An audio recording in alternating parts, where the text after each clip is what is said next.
will be... Well, good afternoon. This meeting of the Sacramento Metropolitan Cable Television Commission will come to order. Will the secretary please read the roll? Cox. Present. Pratt. Did you say Pratt? Here. I'm sorry. I don't seem to have as good a mic. Castanis. Here. Collin. Gee. Here. Toby Johnson. Dickinson. Here. Panay. Here. We have a quorum. Thank you. This meeting of the Sacramento Metropolitan Cable Television Commission is being videotaped in its entirety and will be cablecast without interruption on Metro Cable 14, the government affairs channel on Sacramento Cable System. Today's meeting is being cablecast live and will be repeated Saturday, August 6th at 12 noon. A VHS copy is also available for checkout from any library branch.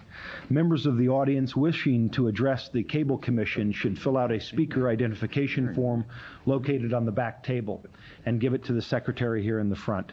Please speak into the microphone when addressing the commission and state your name for the record. Okay. Well, I just was telling Mr. Castanis that you can certainly tell who the short-timers in government service are. Welcome, Mr. Castanis. I love your shirt. I love your shirt, too. We should, as soon as we're done with the fashion tip of the day, we'll move on to the agenda now. New culinary standard. Mr. Cox is looking for such wardrobe, but still has not found it. So It's reasonably clear you two have the only shirts like those available. He's working. The last time I saw shirts like that, they were on horses. He's working from the tie outward. Mr. Cox does like to work from the tie outward, so we'll move forward on the agenda. Conservative approach. The conservative approach. We have some political joking from the left of the spectrum. Okay, so we have the agenda. The first item. Mr. Chairman, if I may, members, good afternoon. With your permission, I'd like to begin the meeting with an introduction, if that's okay with you. I think I'll stand, if that's okay. Week before last, Sacramento, or Scripps Howard announced that, Wayne, why don't you come on down?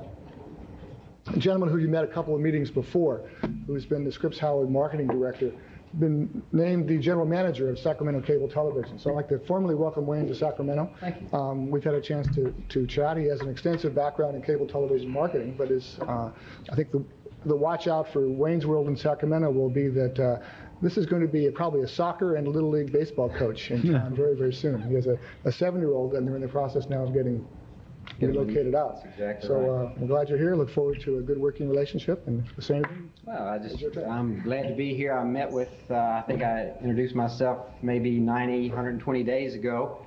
I was out here to help in the union issue, and at that time was not aware that I was going to be the vice president, general manager of your cable system.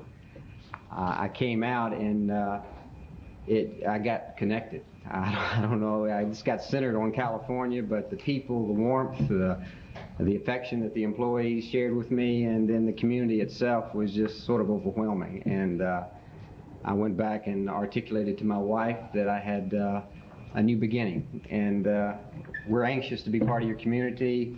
I'm looking forward to it. I have a tendency not to see things as they are, but how they can be, and I am approaching this new position from that perspective. And I think we have the makings of something very wonderful out here.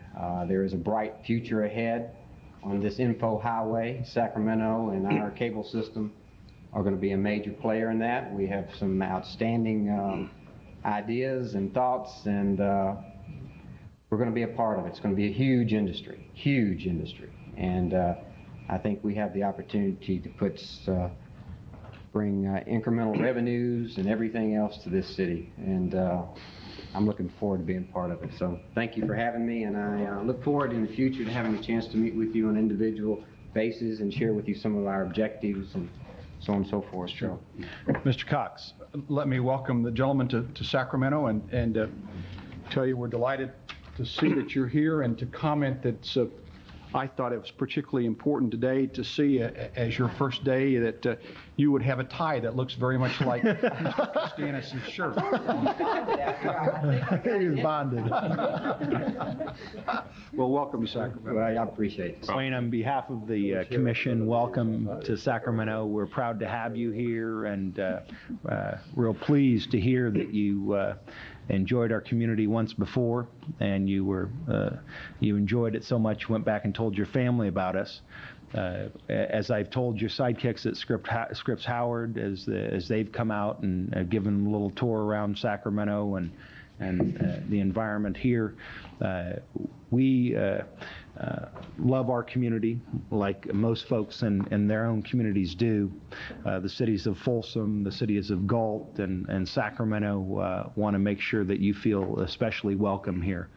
And we're hoping for a great beginning with Sacramento Cable. You're absolutely correct. You have a wonderful community, and I'm just excited about hopefully being a part of it and can help this area prosper as much as possible via the telecommunications industry. So thank you for having me. Mr. Chair? Yes, Mr. Yee. Yes, I would like to have a comment here. Yes, I also welcome you into our community. I look forward to working with you.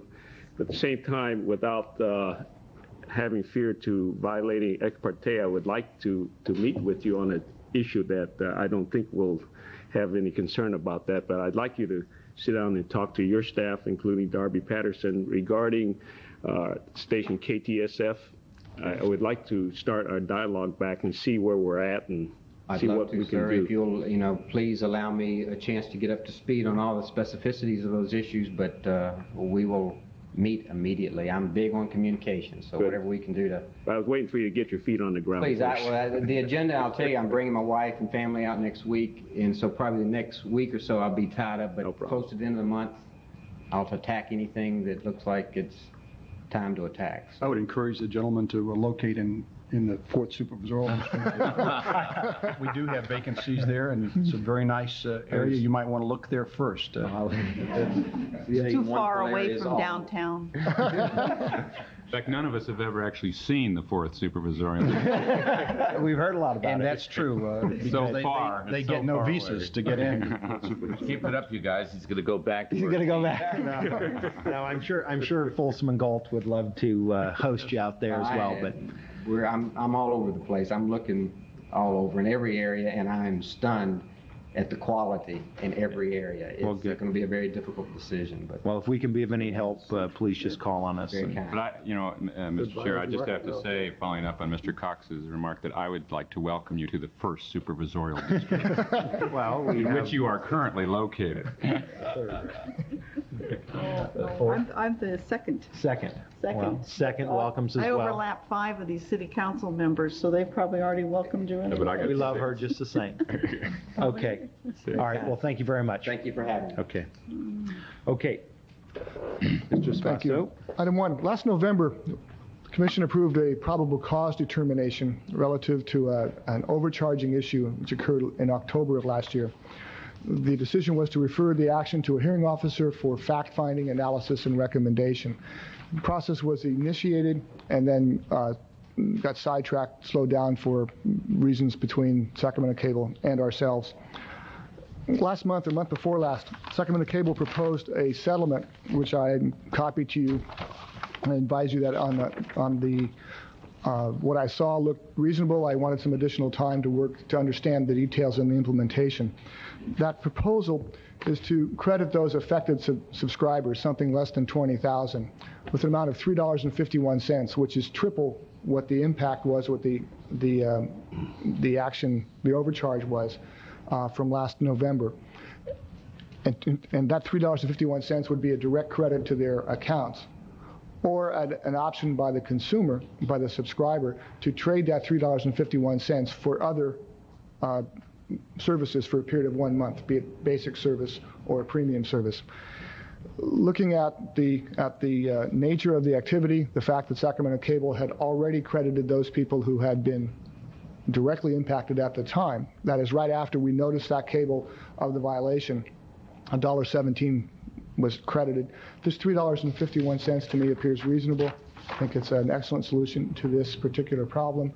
In terms of the commission, if we continued on the course we're on, you're probably looking at a minimum of $5,000, maybe $10,000 in legal fees, and quite probably a 1 or 2 day quasi-judicial hearing in this chamber. For those reasons, and with the follow-up documentation from the Sacramento Cable Television, I recommend this for your approval. In the staff report, I said that Sac Cable would post credits within 30 days. We've actually agreed that they would do it within 60 days, and that changed slightly since the staff report was drafted. There's a resolution on the dais. It was prepared, and with that, I'd be happy to take any questions. Okay. Members, any questions for Mr. Espasto? Mr. Chair, Mr. Yee. seeing that the two parties have agreed, I'd like to make a motion to approve staff recommendations. Second. All right. It's been moved by Mr. Yee, second by Ms. Collin. Chairman, yes. I just have a The attorney always has a question. logistical question about how this gets implemented.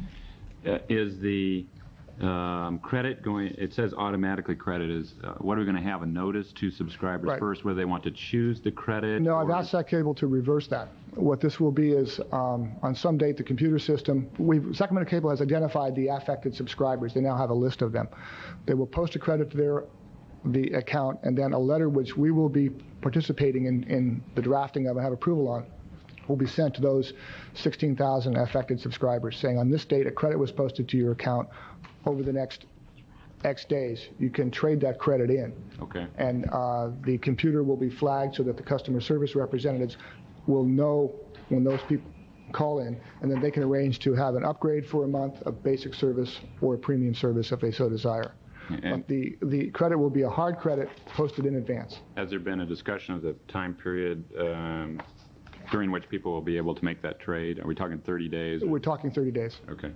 I think it took, my recollection, Kevin, correct me if I'm wrong, I think it was a minimum of 30 days.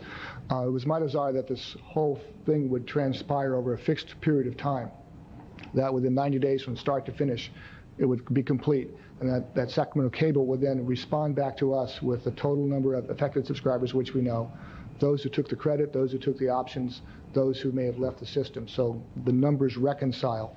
And the resolution before you says that at that point, upon receipt of that report from Sacramento Cable, the probable cause action ceases. All right. Okay. Any other questions from members of the commission? Any public testimony on this item?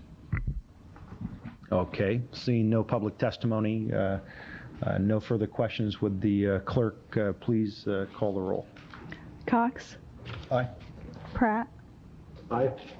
Castana? Aye. Collin? Yes. Yee? Aye. Dickinson? Aye. Panay? Aye. Motion carries. Okay, the motion carries. Thank you very much for that. Now, item 2. Mr. Chairman, members, item 2 is a proposal for a license to be issued to Sacramento Cable Television for the purposes of providing the capital channels. This is an interesting, innovative, and unique approach to cable television. Since I've been here in 1982, I've had dozens of requests from business people involved in state government as to why they can't get additional services, video services from the Capitol. Right now, a system called CalSpan provides a single channel of service from the Capitol via satellite everywhere in the state. Unfortunately, that service, as currently provided, ends at 3:45 each day. This proposal by Sacramento Cable Television would continue the in-house video feeds within the Capitol, would extend those to a designated area surrounding the Capitol in our downtown. That by itself is somewhat unique, but not truly innovative. The innovative part of this is how we do it. At a base level, the cable company applying for this license would have to build a second wire on the system. After considerable research, we've looked at this from all the legal angles. I'm recommending that you issue a license to Sacramento Cable Television on top of your existing franchise, which authorizes Sacramento Cable to add additional electronics and activate 4 channels in a specified bandwidth on the existing system in a specified area downtown. This will provide the service to the commercial entities primarily, although by definition, Sacramento Cable will serve any potential subscriber in the designated area. And if you see, I believe it's attachment 2 is a map. We've taken, in Sacramento Cable's submission of this license and in the staff analysis, we've gone several steps beyond the typical license analysis for you because of the unique nature of this. If you understand your licensing ordinance as a result of the Pacific West litigation, your authority, the process for issuing licenses in Sacramento is basically ministerial. And you've, by the nature of your ordinance and with the decision in the federal court, you've virtually pre-agreed to issue a license when certain requirements are met. I can tell you that those requirements are met. And in addition, with Harriet's help and work with Sacramento Cable, we've addressed several other areas in depth because of the innovative aspect of this. The primary one being the issue of universal service. The question there is, why can't this service be extended throughout the existing franchise area? That is because of commercial impracticability at this time. We know in the commission offices, as well as the cable company does, there is not a market for these 4 video feeds outside of the downtown core. It is the businesses, the lobbyists, the trade associations, some of which our chairman knows, who are interested in having these 4 feeds. So that is how the universal service issue is defined, that meaning by the physical area the cable company proposes within your licensing ordinance. Some other aspects of this are, what about the programming? As of now, and there are representatives from the legislative staff here in the audience if you have any questions, but as of now, this will be an extension of the existing capital services. There is requirements that these will be unedited feeds from various hearing rooms and floor sessions in the Capitol. There's not again, it would be unedited. Sacramento Cable is not using this feed in any other way other than to transmit it. From a regulatory standpoint, these are deemed premium services or a la carte services. The rates and charges, while described in the staff report, are ones that we do not have regulatory authority over. Recall that the Cable Act is very specific. Local government's regulatory authority provides or addresses only the basic service tier. Those are the key components of this. Again, it's unique. I believe I recommend it. I believe that this is a good service to provide to our downtown core. I believe the cable company will find it to be profitable. I believe you will get excellent feedback as well. It's something that we probably should have had a long time ago. This will improve the efficiency of the downtown political process. Any questions? I'd be happy to address them. Any questions? Sac Cable staff is here as well as legislative staff. Yes, Mr. Costanis. I was surprised to read this in the staff agenda. I didn't know that there was such a proposal before us. I've got some concerns in view of the fact that access to government has been something we've been very proud about, particularly this commission and our respective jurisdictions, cable casting over cable television in this community at no cost other than the basic to our subscribers. The cost overwhelms me in terms of what this would be, and the fact that it is not universal service, it is only for those in this downtown area. That to me says that there should be a better way to do this. Was there discussion? Here's my question, Rich. Has the company discussed a desire to be a part of the entire system rather than having their own license just to serve a specific geographic area downtown? And if not, are there other solutions to the request for time on the system, such as other channels? And I don't mean necessarily public access channels. I mean other channels. I mean, isn't there another way to do this? Let's take it a step at a time. The company's advised that if and when the system capacity expands on the currently authorized franchise system and it's commercially practicable, they would consider expanding the capital service throughout the system. I question if that will ever happen because I don't believe that there's a demand for this service outside our downtown core. Relative to the second part of your question, I'll defer to Sac Cable on that, and that is how they currently allocate channels on their system. Their system has 62 activated channels. They have them all used now. How they mix those channels, and would they want to provide 4 additional channels from their commercial side, let them respond to. I seriously doubt that. There were other alternatives looked at. I've had discussions and heard of discussions from legislative staffers and myself where PAC West has been looking or looked at this particular service. The telephone company looked at it as well. My understanding is, without having seen numbers, it's marginal for them because it was Sacramento Cable that has most, I believe it's 26 of the buildings already wired downtown. That's what gives Sacramento Cable the access into the building. Those of you in the I might just mention a couple of alternatives that I had the executive director look at, and that the government stations did pursue. Ms. Humphreys, the director of the Senate television program, is in the audience, and she might want to speak to this as well. She wrote us and asked if they could be on some of our government channels. And in fact, a small time frame was opened up on Channel 14. I also requested that the executive director look at the other channels, 17 and 18, to see if there were time frames when we could be playing the Senate and Assembly rather than having those placards on the screen, which I think are useless. So the executive director had looked at those options, had put the Senate on some of the time frame that was excess on Channel 14. And it really comes down to more available channels. Maybe, Ms. Humphreys, would you like to come forward and... Josh, yes, those were going to be my questions, because my question is not so much Sac Cable's business decision, but the decision-making that has to take part in the state legislature in terms of how commercial do they want their sessions to be.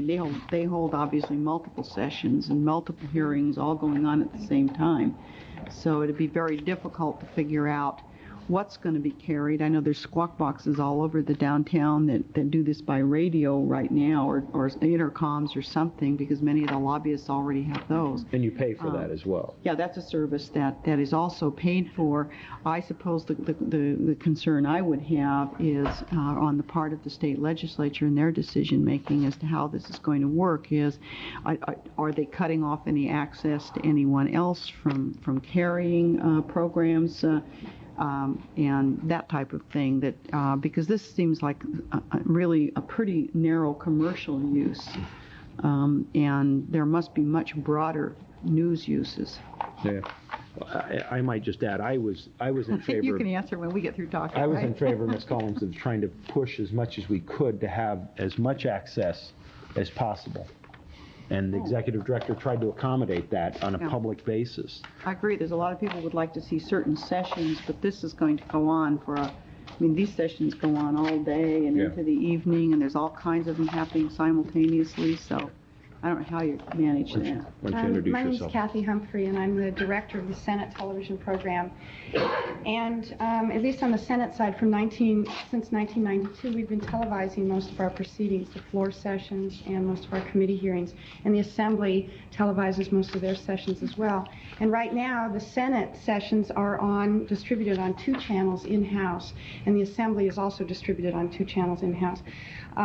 The California channel only distributes about 6 hours a day of legislative programming, and that's half Assembly, half Senate. So people who subscribe here in Sacramento to Sacramento Cable get the California channel, but what they get is a combination, a little bit of live programming, but a lot of taped programming. And that's distributed statewide, and cable operators across the state take this. The demand for this service is from state agencies and from lobbyists and from news organizations downtown who would like to see what we see in the building, which is live, what's going on, where you can turn between the channels and see the Assembly Committee happening. Just listening is not enough, right? Just listening is not enough. They want to see it. Well, Yeah, I mean, they want what the people in the Capitol have. And so we've had a lot of requests from, like I say, state agencies and other government entities and the lobbyists. And so, you know, California Channel doesn't meet that demand because it's not live, and the California Channel selects what goes out. And I think there's a lot of entities downtown that want to see what's going on when it's happening. Kathy, how does the Senate decide what it's going to cablecast? Well, we program 2 channels, so we cablecast almost everything, but when there's a conflict, we have public meetings every Friday.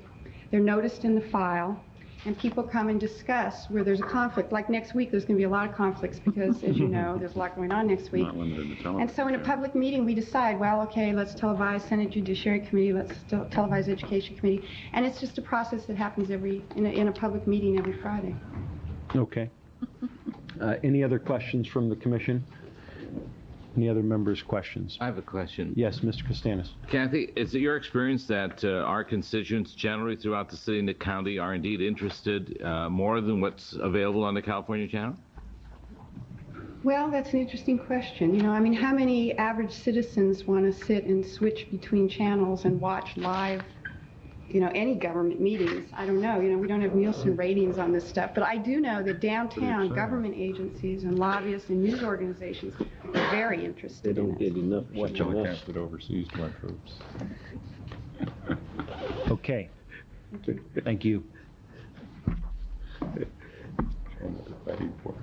Any further questions on this, members? I would like to ask, just for clarification then, Rich, then I could subscribe as a customer to these 4 channels at $30-some-odd a month? It goes higher than that. If you desired service in the area designated as the back attachment. Right. No, I don't live in the area. If you don't live in the area, then the service will not be available. I don't get it. This would be the equivalent of living outside the franchise area. And that's just basically the downtown is distributed on Exhibit A of the That's correct.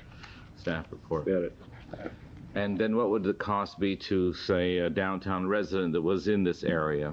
Sacramento Cable has described this as a a la carte service on top of their commercial basic.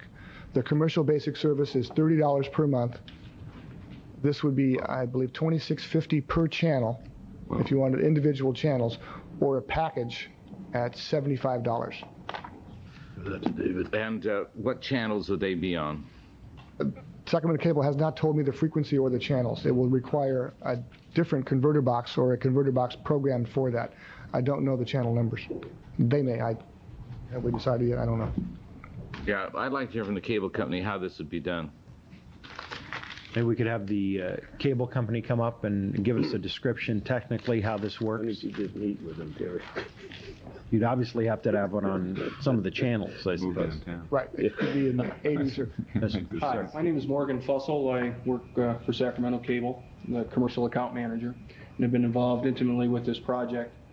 And I've also heard the requests through the years for this service. And how we have proposed to do this project is operate. Chuck Romano, our corporate director of operations, has issued this information that we're going to attempt, or we will upgrade the system in that proposed area to 600 megahertz and operate between 550 and 600 megahertz. Or if the equipment is technically not available at this time, because it's simply not available for delivery, not produced yet, we will operate somewhere between 450 megahertz and 550 megahertz in the interim. To the customer, though, how does it work? I've got my television. I think that's what Mr. Costanis is looking for. How does it work? The actual channel number itself, you'll tune to it just like you would on your converter channel, 79, 80, 81, 82, wherever frequency that. Will it require a separate box? It will not require, if we go above 550 megahertz, it will require a separate converter that we will have available. If it stays below 550 megahertz, that equipment is available now. The electronics, of course, have to be upgraded in the downtown area. That's the expense of this. And of course, we have to extend the plant to fulfill all requests for the service. Morgan, let me ask a question. Did the company consider this as a residential service at all, or just strictly a commercial? We didn't feel that there was a market residentially for the product. All the requests through the years have come from the commercial L Street corridor state buildings. That's what we thought too with this channel.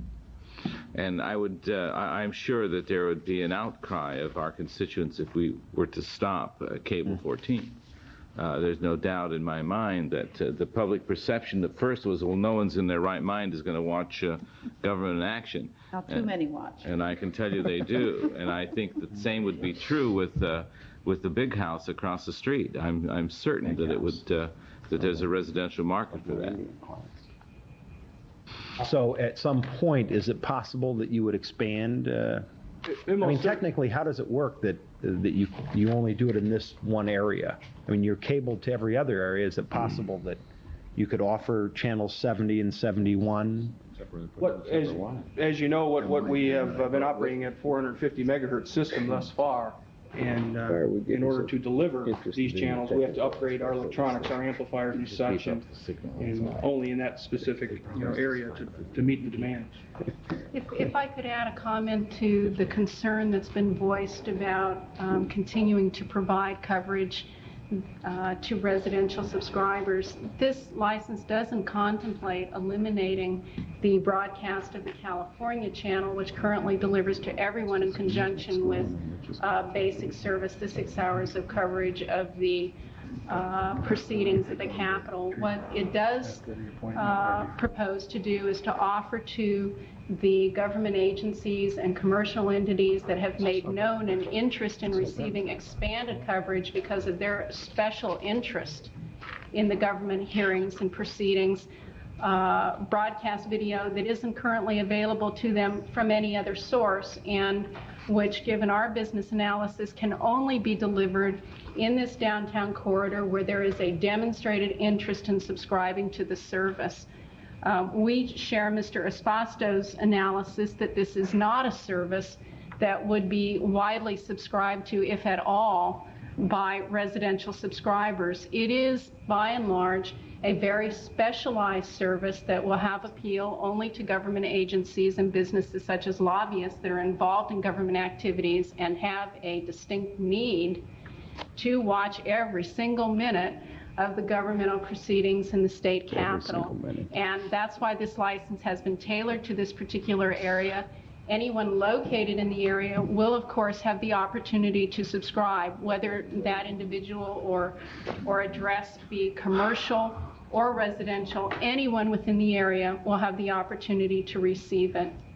Down the road, is it possible, do you envision that you could offer the service outside the area and expand it to the boundaries of your existing service area?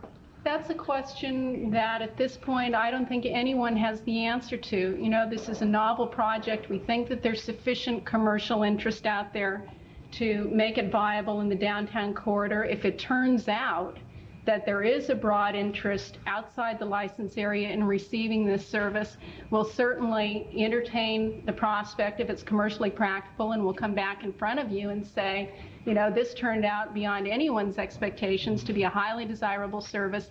Please let us expand it.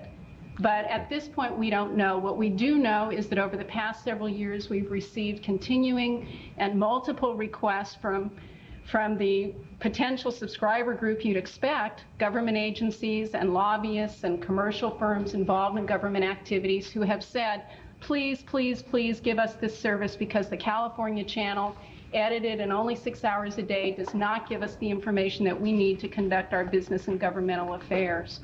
We have tailored the license to these requests and the perceived audience. Is that the reason for the boundaries rather than a technical reason? Yes. The boundaries are, they cut around, and I did not really and truly understand unless it was based on some technical reason or some we have tried to include, service reason. Excuse me. We've tried to include within the license area any street, any address that we think potentially has an interested subscriber. So we've tailored the license area to include every street, every address that we think at this point on the information we have contains a potential subscriber to the service.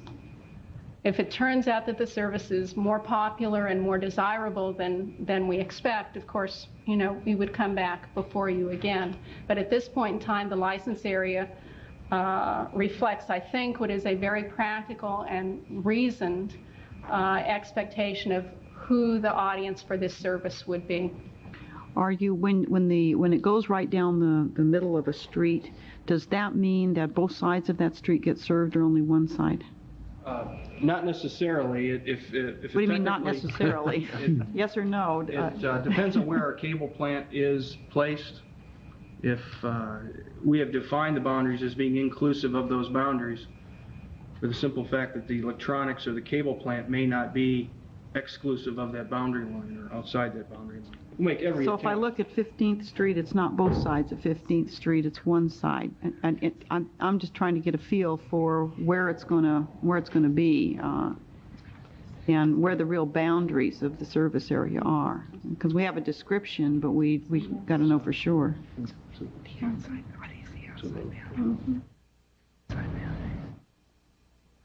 Let's see what they say. So, Ms. Collin, you I'd like would to know want to if it's know serving down... both sides of 15th Street, 16th Street, those streets.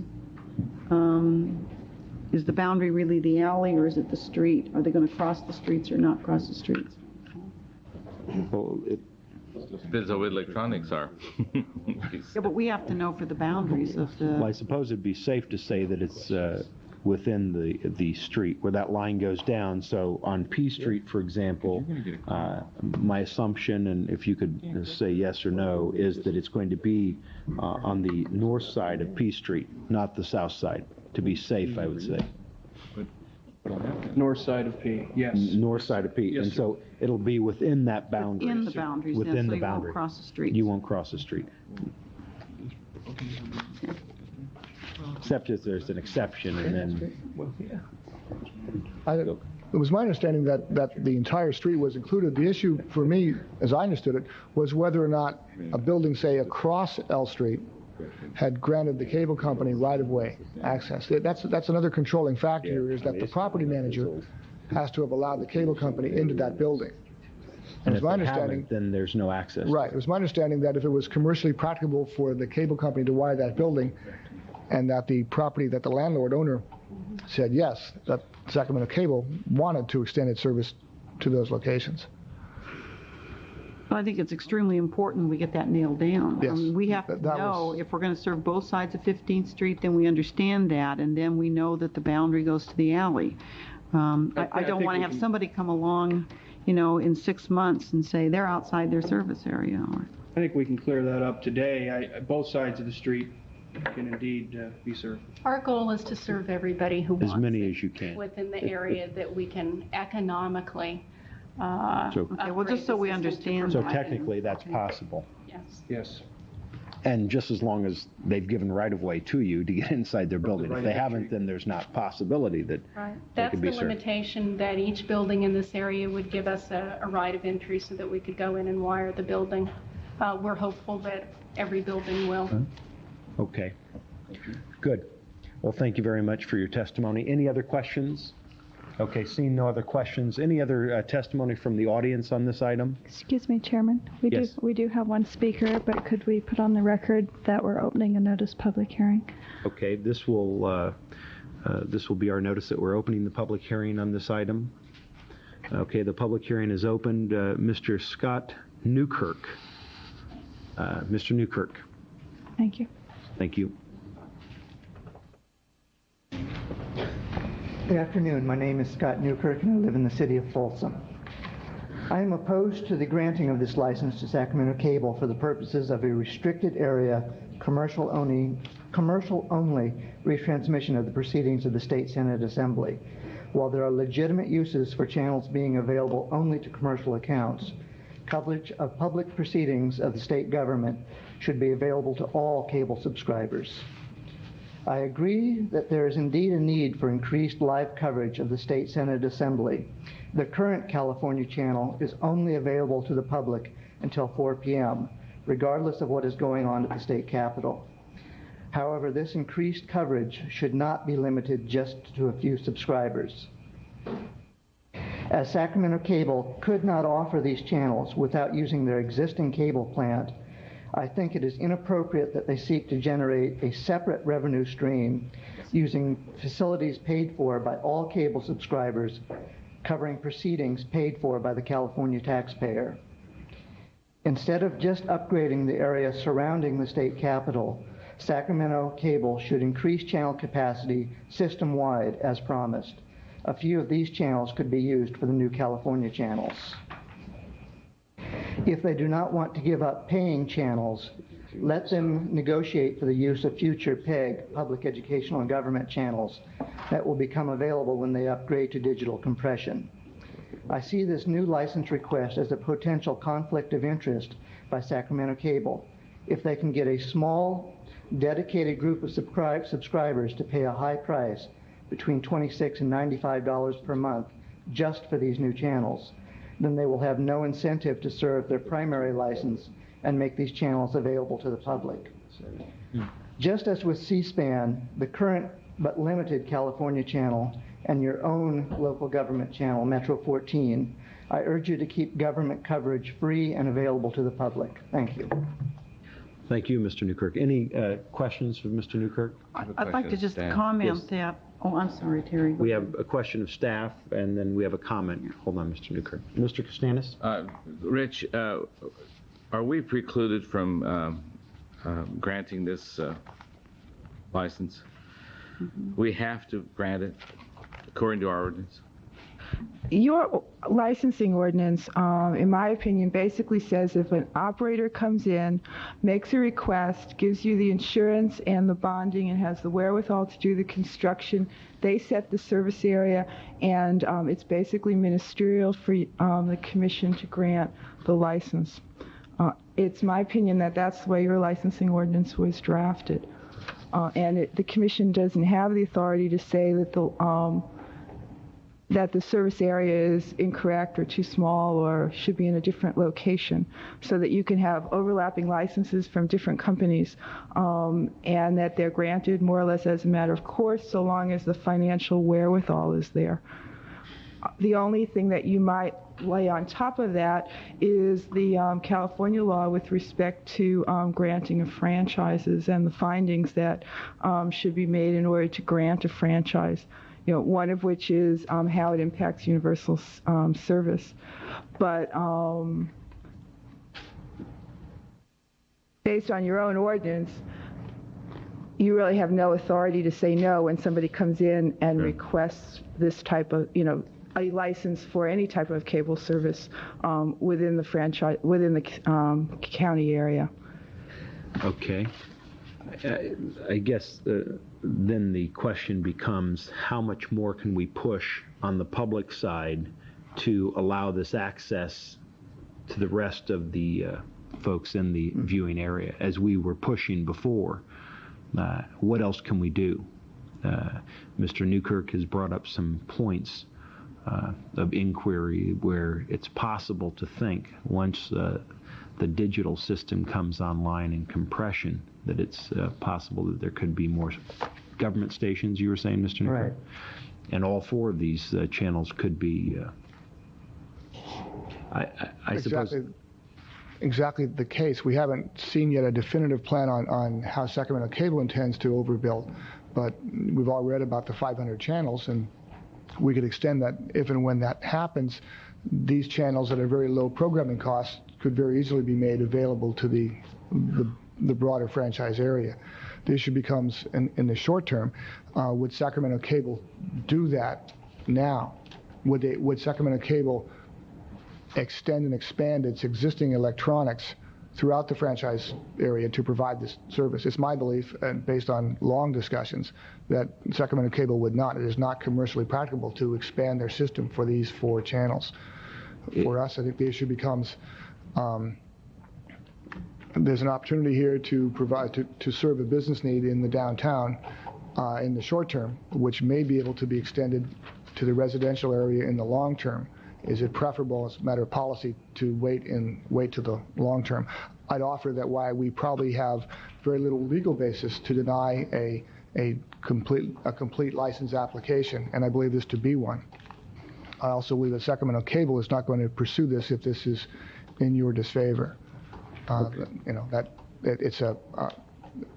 is how I frame the alternatives, I believe. Short-term, this service; long-term, betting on the idea that there will be more channels to be filled, likely at least cost, and an expanding demand for the service if there is one. I repeat that I've had numerous calls from people complaining about CalSpan not continuing after 3:45, but many more calls from business establishments downtown wanting the same feed that's available to the Capitol staffers. On the channel, then, would it just be when the Senate's broadcasting any of their hearings or taped hearings, it would all be live? So you don't broadcast any tape? No. So it's all live. Once that goes off, these channels will be dark? Unless the programming source, the Senate or the Assembly, decides to replay a hearing from last week or something. It'll just be those channels direct. Okay, Ms. Collin. My question just related to the comment you had made about government, you know, being, you're able to observe it free, in quotes, on the cable system. You're still paying for a system to come into your home and to bring it, because none of the over-the-air broadcast stations have ever been interested in carrying government channels. I think that, as far as I understood the comments that were made, if there are other people who want to carry the California channel into viewers' homes, the legislature's not putting a stop on that. They're not charging for that service. And I think the thing that really needs to be done with Sacramento Cable is to have a show of interest out there on the part of people that this is a service that they would really like. I share your concerns. I've had a lot of constituents also express real anger that it gets cut off right at a time when they want to watch some more hearings. And so they don't understand why there isn't another cable channel available. Since so many, their comments to me are so many of the commercial channels are all the same on cable. So I think the interest has to be shown to Sacramento Cable that there is an interest on the part of viewers to watch this service, and I think then it would be a part of the service that they offer that comes into your homes like all the rest. You know, it's not the legislature that's putting this service on. What they're wanting to do is utilize that in a commercial way in the downtown core with augmented channels, it sounds like, on their system. So. Okay. I think just being the fact that there are two C-SPAN channels, the existing CalSpan and even your Metro 14, shows that there is an interest in government coverage. And if Sacramento Cable is able to charge a select group for California coverage, they're not going to want to give it as a basic channel, because then that'll cut off a revenue stream for them. I understand what you're saying on that too. Yeah. Okay. Thank you, Mr. Newkirk. Any other members of the public like to speak on this item? Okay, sir. Why don't you identify? We'll My need name is an Arnold ID. Roth. I'm card. from the arcade area, and I didn't intend to say anything, but what this gentleman said really stimulated my interest. And I, being a citizen with a public consciousness, I'd like to suggest that if cable is going to make some money on this, that they not charge any government for anything except the installation, and not charge a monthly fee thereafter. That it not be used for any other purposes, and if it is used for other purposes, that whatever revenues they receive be shared with government. I think that there's nothing wrong with our making a profit. There's nothing wrong with a profit motive, but government can also use that for other purposes, and I'd like to see them do it. Thank you. I would point out that this license is subject to your 5% license fee. That isn't enough. Go get him, Arnold. If we could just have you fill out a form, sir, so we know who you were. I suppose also the Senate and the Assembly could decide what they want to do with their broadcast but I suppose this is on a pay-per-view basis, but I suppose this is public information, and, oh, Ms. Humphrey would like to come back up and... You know, the legislature, we're modeled like C-SPAN. The Senate and the Assembly, we produce the feed. We have the crew and the staff and the equipment to make the TV pictures, but we don't distribute it. And if we had our way, all of this would be distributed statewide. Yeah. The problem is that the California channel is a nonprofit entity that takes our feed and distributes it, and they get their money from subscriber fees from cable operators. I personally wish every cable operator in California would take the California channel, because then the California channel would get more money and they'd be able to distribute 10 hours a day or 20 hours a day. But they're limited by their subscriber base. And I find it very distressing that most of Los Angeles, for example, does not get the California channel because other cable operators don't carry it. So we produce the feed, and people come to the Rules Committee, for example, and want to take that feed. If SAC Cable is successful here, they're going to come to the Rules Committee and say, okay, can we take your feed? And we'll probably say, yes, of course, because the legislature's interest is to get this out to as many people as possible. And they don't charge us for that. I mean, we're already producing the feed. We want it out there. So. What if an access channel, what if you were approached by, we've got 2 public access channels that could have some creative programming on them over and above what they're doing. If they approached you, could they take your feed? Sure. They can, yeah. They would apply just like anybody else, and then they would have the question, how do they get the feed? How do they get it to where they want it? And, you know, our concerns is we don't really want it edited. We would like it, you know, gavel to gavel, which is the most fair way to present it. Okay. But yeah, people, if they're interested, they would come to us and apply to take the feed. But, you know, California Channel puts a microwave dish over on 1020N. They have to put the microwave dish up there. They have to maintain it to take that signal, and then they pay for the satellite costs to uplink it and put it on satellite statewide. And then they turn around and charge the cable operators across the state, you know, 1 or 2 cents a subscriber. But, you know, most cable operators, you know, this is not a big money-making channel for them, so, you know, it's hard. Is it possible that I could have a dish over in my house in East Sacramento and pull down from you? Well, right now, the only, you know, we don't put it up on satellite. California Channel puts it up on satellite, for example. And their rules, they own the signal then. I mean, it's their distribution. And right now they let, I think, the news entities take up to 3 minutes. But you would have to call and get permission from them, and they would probably charge. But to get into your system, right. I personally would have to have a direct line somehow. Yeah, because we don't put it up on satellite. Cal Channel. How do we get it? Because the Metro Cable can. How does it work here? Separately. Those are tapes. This issue has been going for a long time. To the extent that Metro Cable 14 has had open time slots, we accept tapes from the legislature and play those tapes from our... None of the live. None of it's live. It's all at least a week back, and we tape it from back here. See, what's interesting about this request, what makes this different, these 4 channels, is it's live. And, you know, citizens, it might be interesting to watch it live, but, you know, people who work during the day, they probably weren't. I'd like it if the California Channel would be on in the evening when more people are home. It's the news organizations, the lobbyists, the government agencies that want to see it live. Mr. Costanis has Then they can rush down to your meetings. That's, I'm sure that's I mean, I don't know. That's what it's all about. That's what it's all about. Yeah, they're close enough to get down. Yeah, Mr. Costanis. Commissioners, I'm reluctant to support this, but I understand legally there isn't much we can do. We have to grant the license. What I'd like to suggest is that if somehow we could amend the resolution that would provide this commission an opportunity and get some kind of a commitment from Sacramento Cable to provide these 4 channels as public access channels when they expand the system.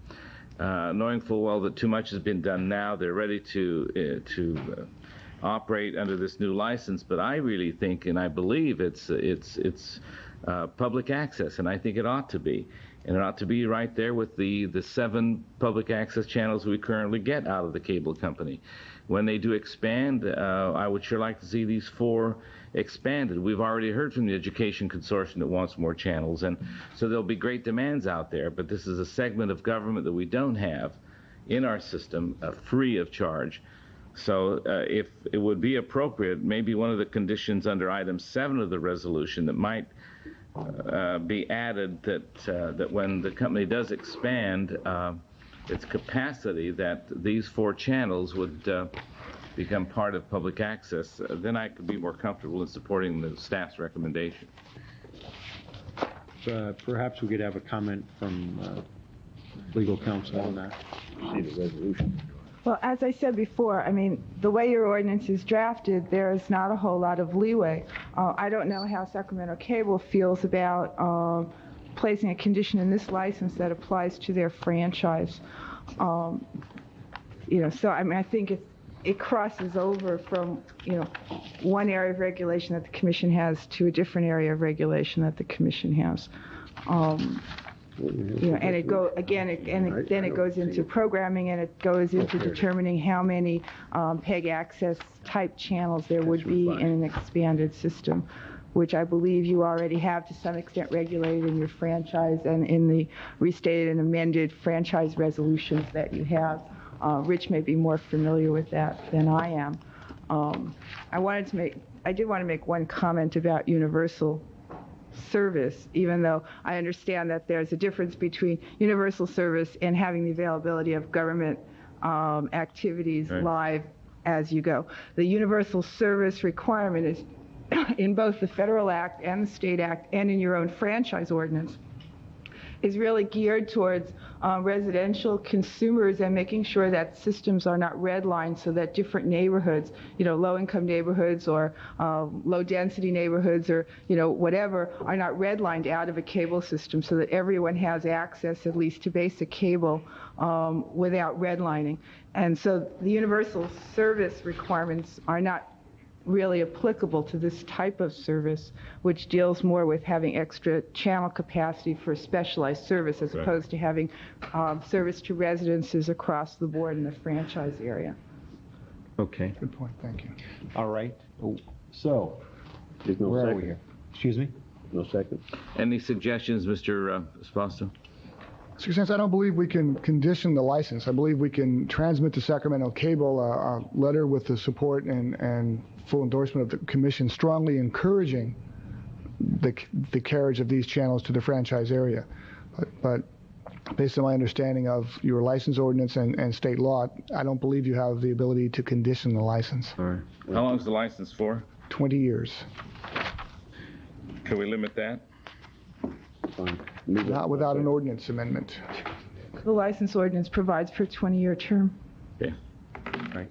Was there anyone else in the audience who would like to speak on this item? Yes, sir, come forward. Was there anyone from the Assembly? I'm from the Assembly. You're from the Assembly? Okay. Doug Stone, I'm the Assembly Television Director. I'd like to clear up just one misnomer, basically to reiterate what Kathy was saying. But the name, the California Channel, in many ways is a misnomer because they really do not have a specified channel like Metro Cable or even like C-SPAN. What the California Channel does, they negotiate with different cable systems up and down the state, but they don't have one specified channel that is always given to them. So in Sacramento, their channel, which is on for 6 or 7 hours a day, is shared with the sports channel. Other systems, it's shared with Bravo channel. With other systems, it's public access. So we don't always know what system we're going to be on. It all depends with the community and what is the negotiations and the outcome that takes place between the California Channel and that particular cable system. We on the Assembly side, like the Senate, we've been televising since late 1990, early 1991. We've been extremely frustrated at the lack of programming available hours that the California Channel has given us. We see this as just another option. We have bicycle tapes to other cable systems when they've asked it, but we have gotten numerous requests over the past 3 years from lobbyists, from reporters, from business people downtown that wanted to get our signal directly. That's all that we see it as another extension, as another market where folks can get our signal directly, and hopefully that this type of service will be able to expand in the immediate future. Okay. Any questions for Mr. Stone? No, I understand that, at least from what I'm hearing you say then, that the board of directors of the access cable people if they really wanted to carry this on one of the two public service channels that we have, or that this commission has helped fund them for, and the cable companies helped fund, they could negotiate with the California channel and somehow figure out a way to get the signal and get it in on the existing system. Right. That's up to the California channel as to the available channel capacity with SAC cable and what is available. However, let me also reiterate that with public access channels, at times there is anger that we are taking away from local origination, local programming. Amen. So that's why the California channel has negotiated with some premium channels. I mean, it all depends really on the community and what is available. You know, for instance, in Los Angeles, which is our, the largest market in the state, some of the largest cable operators do not have any room for us whatsoever. So we are very appreciative to the cable systems that do distribute, that do televise our signal. On the other hand, we want more. It's not like C-SPAN that has a 24-hour channel, and school teachers and the public know that eventually, sometime during the day, those hearings are going to be played live and eventually replayed. We don't have that type of luxury. I'm also understanding then that Channel 7, and the board for Channel 7 could also approach them if they wanted to make space available. So I think there are options in terms of getting into the existing system. While there may be some limitations from the Cal channel feed, it's my understanding that any entity could go directly to Mr. Stone or Ms. Humphrey and secure access rights and technically work through how you would pick up that feed. So there are alternatives. They just haven't materialized. So is it possible then, with those alternatives, Mr. Espasto, we could investigate the possibility of, with our providers that we grant to, taking pieces of those channels, Channel 7, for example, 17, 18, the educational channel, 21, we could envision doing something like that? Surely, there's some coordination required with Sacramento Cable to route the signal through the head end, and some scheduling issues. One of the niceties about having 4 capital channels on a basis are that a commercial establishment would know that whatever the numbers are, 70 and 71, would be the Senate feed all the time. But yes, we could work with Access Sacramento, with the Ed Consortium. We are doing it now on a tape basis, providing feeds from the legislature as well. That has been an option, continues to be an option. But we haven't investigated that in the framework that exists now with our channels that we grant to, and we have some assistance with. Specifically haven't investigated that, primarily from the standpoint that the only channel that we have set up those entities as independent entities, and their programming designs, programming plans are theirs. They're theirs. The only one we have direct responsibility for is 14, and we have priorities and policies that prescribe going outside. So I clearly have not approached the others in that regard. It's been rather difficult for us to get on public access channels directly because of the community's own individual needs. And but the California channels, sometimes there is a chunk of time and they make the arrangements. But just to give you an example, late June, early July, during the budget negotiations, most of that debate went on in the late evening. We got loads of calls from frustrated folks. How come you cut off the debate at 3:45 in the afternoon? And we stressed to them, we're not cutting it off. The next 3 weeks, the last 3 weeks of the legislature, it's the busiest time of the year for us. Between Kathy and myself, we probably produce 60 to 70 hours a week of live legislative programming, and the California channel is only able to distribute 35 hours. And probably that programming will not be replayed until September or October. So we see this as another avenue for folks that are involved in the government business, that they can get the signal directly.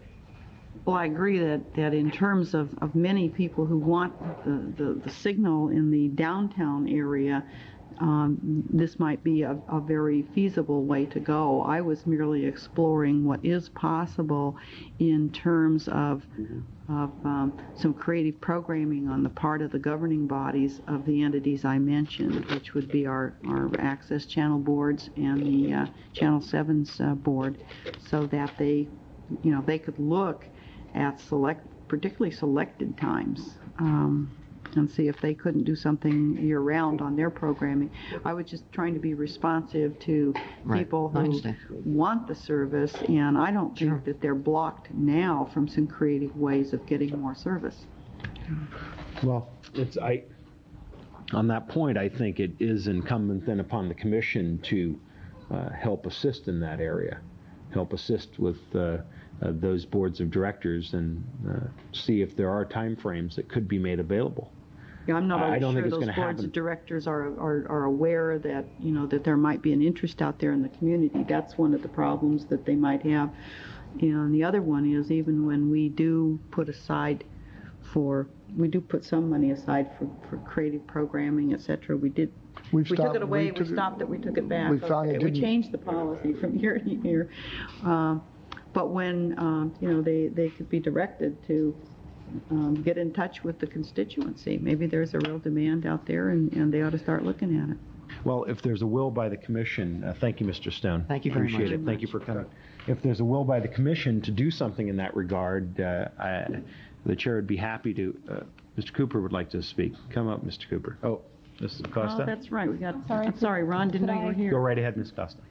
I think in listening to the comments that have been made, I think there are some people in the audience who've indicated that there may be an increased interest among residential subscribers for this kind of service, and certainly the license that we've requested is not an exclusive license.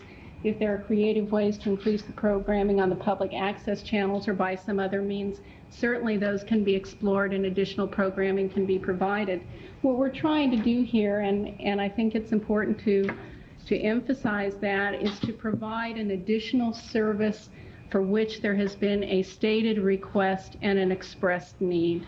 And we've looked at that, we've heard these requests for several years, and from a financial standpoint, in order to provide this 24-hour live coverage, 24-hour in that it will run as long as there are proceedings being broadcast from the state capitol, in order to do that, we are going to have to technically upgrade the system. And it is financially feasible only to do that where we know that we have a relatively assured body of potential subscribers who will take the service. So what we're asking you for is not an exclusive license, but an opportunity to fill what is already an expressed need in the only way that it's financially possible to do so. That is without putting limitations on your creative abilities to increase access through the PEG access programming or other means. But there is a stated need out there, and we're trying to address it without in any way affecting the universal service provided to residential subscribers. We see this as, at this point in time, a fairly narrowly defined interest among the government and lobbyist interests located downtown and adjacent to the Capitol. Okay. Thank you, Ms. Costa. Mr. Cooper? I'm Ron Cooper, Executive Director of Access Sacramento. Just a couple of very short statements about some of the discussion. I think, as your Executive Director pointed out, the access organizations in town, education, public, government, have attempted over the years to accommodate government programming. And I think one of the things to keep in mind was raised by Mr. Stone, and that is, while it's very important, I absolutely agree, in terms of a functioning democracy and a solid community where all points are heard and discussed and an encouragement for citizens to participate in government, I'd like to speak to the issue that there is a lot of government that we need to be watchful, as Mr. Stone was pointing out, and just speaking in terms of other cities which have public access channels.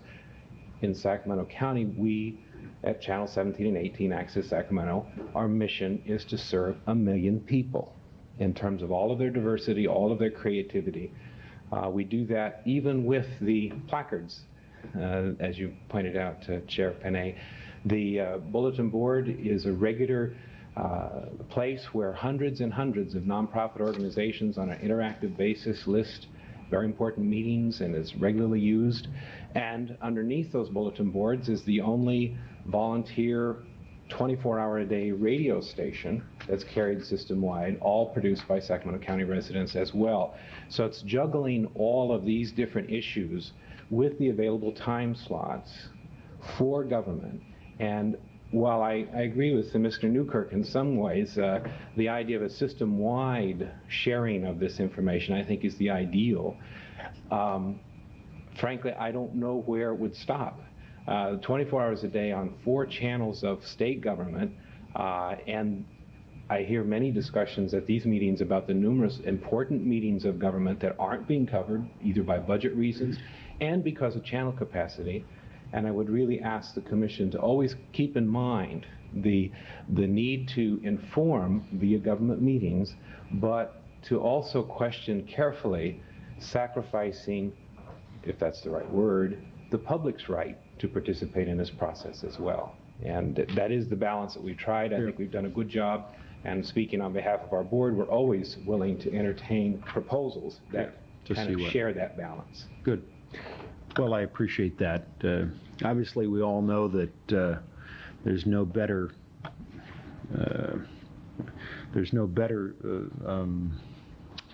programming, I think, than the elected representatives of the public. Josh, you're unbelievable. And this meeting is testimony. and this meeting is testimony to it, and I hope it doesn't reflect poorly on the chair.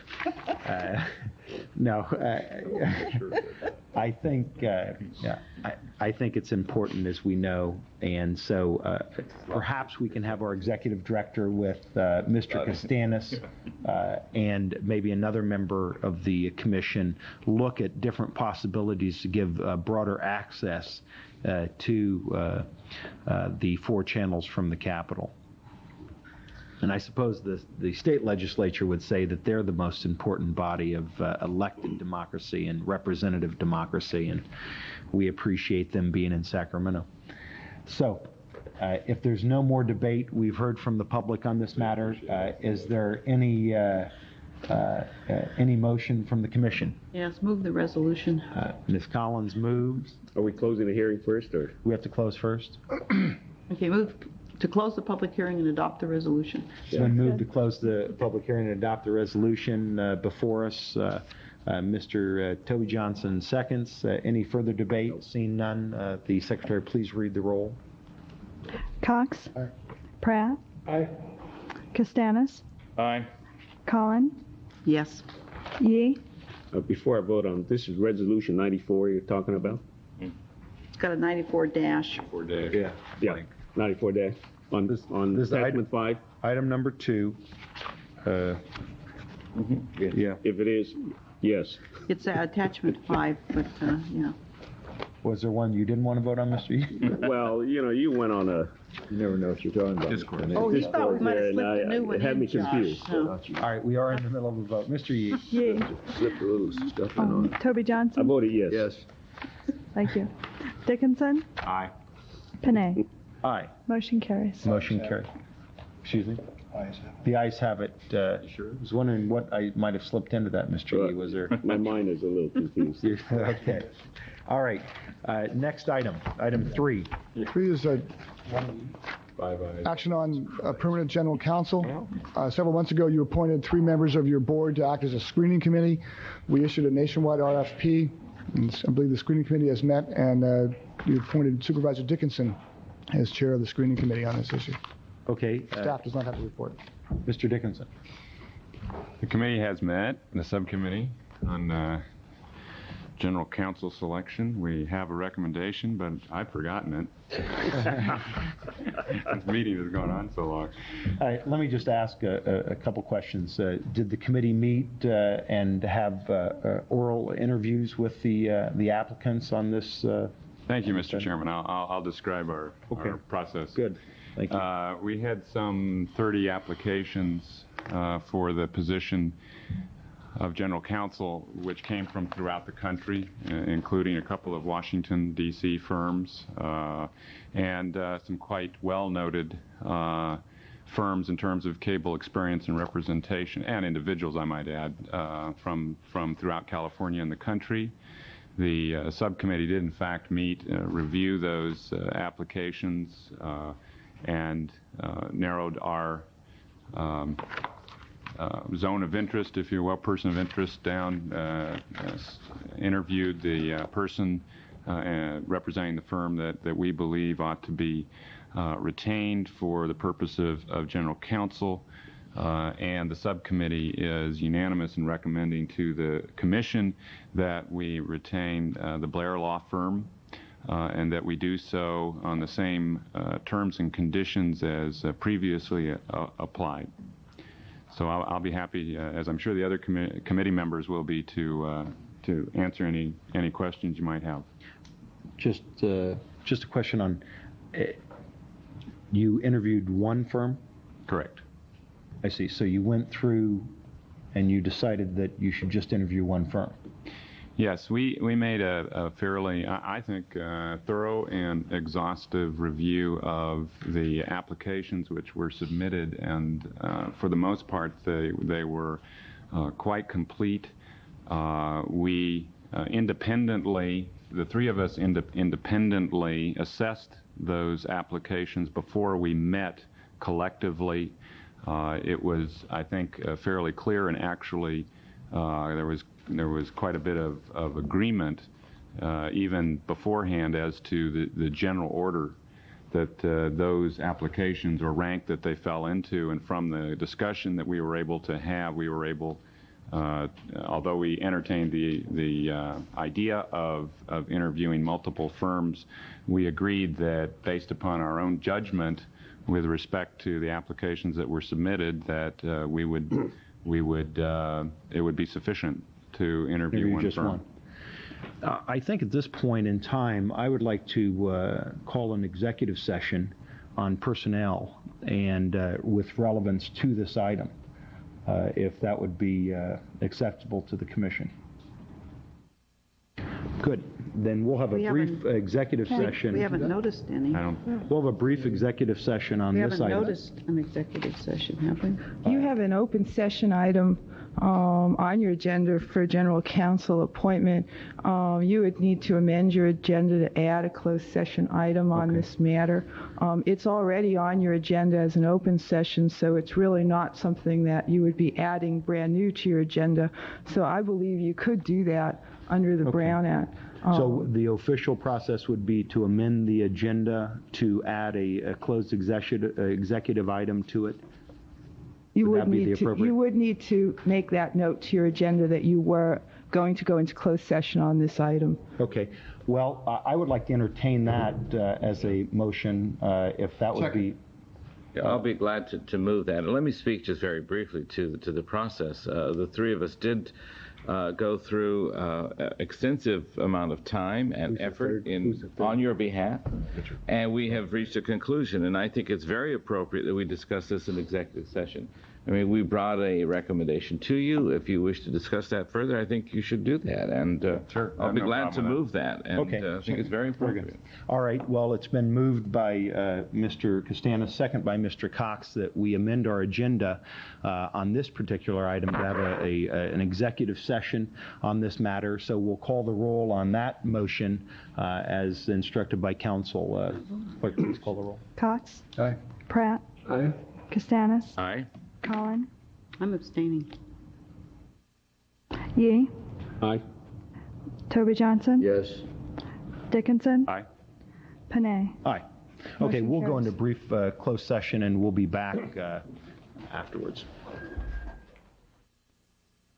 All right. The Sacramento Metropolitan Cable Commission is back in order. We're on item 3. I think we'll hold on that item. We'll move on to the other items for now, and we'll get back to that item later in the agenda. Okay, item number 4. We have several items we want to get through. Item number 4. Mr. Chairman, I recommend that you postpone the hearing for item number 4 and continue it to your next regularly scheduled meeting. And why would that recommendation be, Mr. Chairman? That's on the customer service regulations? Yes. This was one that, in pulling it together, you can act if you like. We have one minor amendment, which we've already discussed, to the customer service regulations, and that is to add the Easter holiday to the customer service regs. We're working on additional ones as well, which I thought might come together at this time for the staff report. It's a minor one. Easter won't be until next spring. We can continue that. Motion to continue with the explanation. Moved by Supervisor Cox, second by Mr. Costanis. Right. If there's no further... This is to continue the hearing as well. You should continue the hearing to a date certain. Continue the hearing. This is to continue the hearing as well. Yes. Okay, is there any public comment on... Scheduled meeting is September. That's correct. Okay. Our next regularly scheduled meeting in September. Any other public comment on this item? Seeing none, it's been moved by Mr. Cox, second by Mr. Costanis. Please read the roll. Cox? Aye. Pratt? Aye. Costanis? Aye. Collin? Yes. Yee? Aye. Toby Johnson? Dickinson? Aye. Panay? Aye. Motion carries. Okay. Item number 5. Staff seeks your guidance relative to the grand jury's final report. The report relative to this commission is included in your agenda packet, as well as the response which you directed to be sent to their interim report. Your response is required by September 30th, and we have discussed this issue many times. Staff seeks guidance on how you would like to have their... All right. Staff seeks the guidance of the commission on this item. Is there any commission member who would like to speak to this item? All right. We have until September 30th to respond. Is there... Mr. Chairman, why don't we put this thing to bed once and for all? I mean, how long are we going to continue to drag this out? The grand jury has made no allegation of wrongdoing. The fact of the matter is that the grand jury did not interview a single member of this commission. And until such time as the grand jury has an allegation of wrongdoing, gives this board the courtesy of interviewing it personally, I recommend to the grand jury that we send back a letter that we have no need for ex parte communications under the circumstances and be done with this. Okay. Is there, on the issue for our legal counsel, what do we have to legally do for the grand jury? Just explain that we see no need for ex parte regulations and send them that in written form?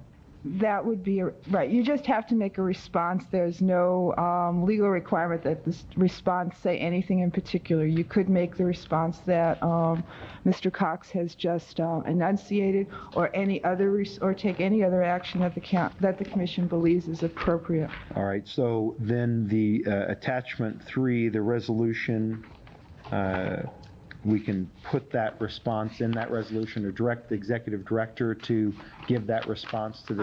I would ask for a vote on that issue. Well, absolutely.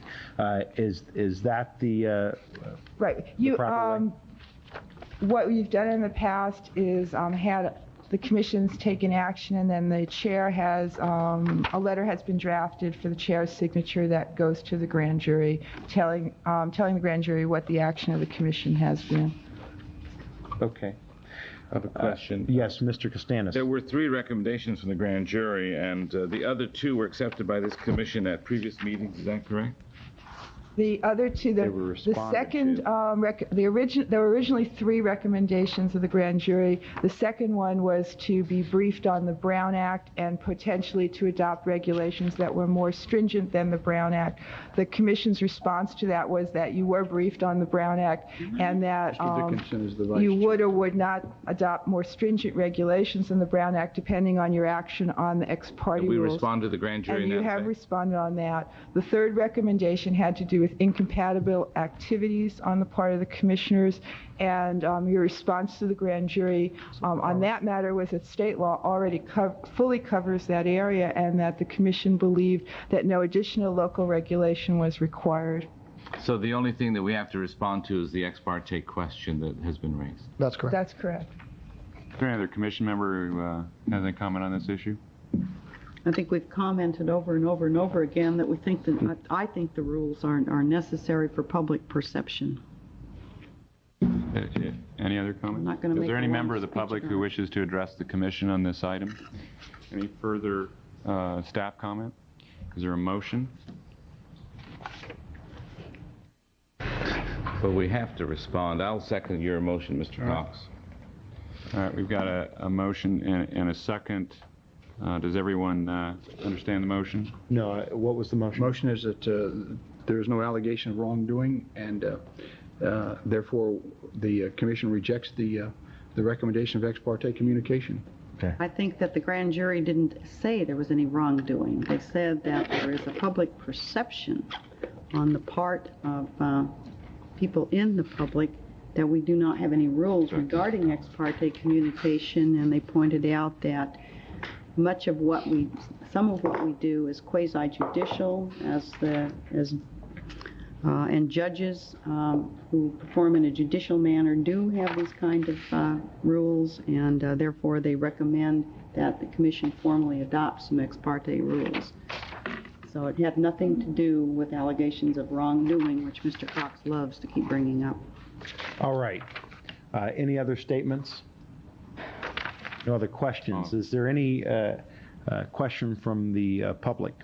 Seeing no member of the public coming forward, it's been moved by Mr. Cox and Mr. Costanis is second. If that'll be the will, let's have the vote. Cox? Aye. Pratt? Aye. Costanis? Aye. Collin? No. Yee? No. Toby Johnson? Dickinson? No. Panay? Aye.